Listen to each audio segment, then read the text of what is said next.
काल रात्री एक बातमी आली, शहरातल्या बँकेत दिवसाढवळ्या दरोडा. मग लगेच कोणतरी म्हटलं, अरे चोरी झाली. दुसरा म्हणाला, नाही रे, ती रॉबेरी होती. तर खरं पाहिलं तर या तीनही गोष्टी वेगवेगळ्या आहेत. चोरी, रॉबेरी आणि दरोडा यात फरक काय? चला सोप्या भाषेत समजून घेऊया. थीफ, चोरी. जेव्हा कोणी दुसऱ्याची वस्तू त्याच्या परवानगीशिवाय किंवा गुपचूप घेतो तेव्हा ती चोरी. उदाहरणार्थ, कोणी दुकानात गेला आणि मालकाच्या लपून मोबाईल खिशात टाकला तर ती चोरी झाली.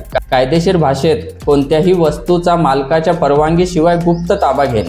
रॉबेरी, पण जर ती वस्तू घेण्यासाठी तुम्ही बलप्रयोग, व्हायलन्स केला, म्हणजे मारामारी, धमकी, बंदूक दाखवणं, तर ती रॉबरी. उदाहरणार्थ, तुम्ही एखाद्याचा मोबाईल खेचला आणि त्याला धमकावलं, दे नाही तर बघून घे, ती रॉबेरी झाली. 3. डकेती, दरोडा. आता जर हीच रॉबेरी 5 किंवा त्याहून अधिक लोकांनी एकत्र येऊन केली तर त्याला म्हणतात दरोडा, म्हणजेच डकेती. उदाहरणार्थ, 5 जणांनी बँकेत घुसून बंदूक दाखवून पैसे लुटले, ही डकेती झाली.